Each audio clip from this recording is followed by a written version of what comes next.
Bharat cinema రంగంలో అత్యున్నత దాదాసాహెబ్ ఫాల్కే పురస్కారానికి ఎంపికైన కళా తపస్వి కె విశ్వనాథ్కు సినీ నటుడు పవన్ కళ్యాణ్, దర్శకుడు త్రివిక్రమ్ శుభాకాంక్షలు తెలిపారు.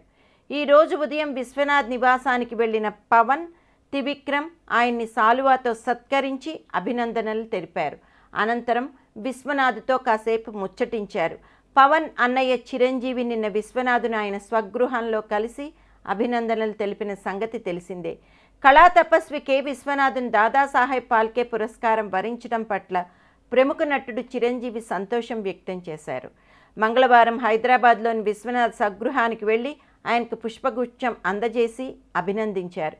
ఈ సందర్భంగా చిరంజీవి మాట్లాడుతూ, మా ఇద్దరి అనుబంధం ప్రత్యేకమైంది. ఒక దర్శకుడిగా, ఓ నటుడిగా కన్నా మేము కుటుంబ సభ్యుల్లా ఉంటాము. ఆయనకి పురస్కారం ఎప్పుడో రావాల్సింది, ఆలస్యమైన విశ్వనాథ్ గారికి దాదాసాహెబ్ ఫాల్కే దక్కడంతో ఆ పురస్కారానికే నిండుతనం వచ్చినట్టయిందన్నారు. విశ్వనాథ్కి దాదాసాహెబ్ ఫాల్కే పురస్కారం ప్రకటించడం వల్ల చిత్రసీమలో హర్షాతిరేకాలు వ్యక్తం అవుతున్నాయి. నా మిత్రుడు సిహెచ్వి అప్పారావుతో కలిసి స్వర్ణకమలం నిర్మించా. ఆ చిత్రం మా సంస్థకు ఎంతో గౌరవాన్ని తెచ్చిపెట్టింది. నంది పురస్కారము దక్కింది. అలాంటి దర్శకుడికి జాతీయ స్థాయిలో ఇంత గొప్ప అవార్డు రావడం ఆనందంగా ఉంది. దాదాసాహెబ్ ఫాల్కే గొప్పతనం ఇప్పుడు మరింత పెరిగిందన్నారు ప్రముఖ నిర్మాత కెఎస్ రామారావు.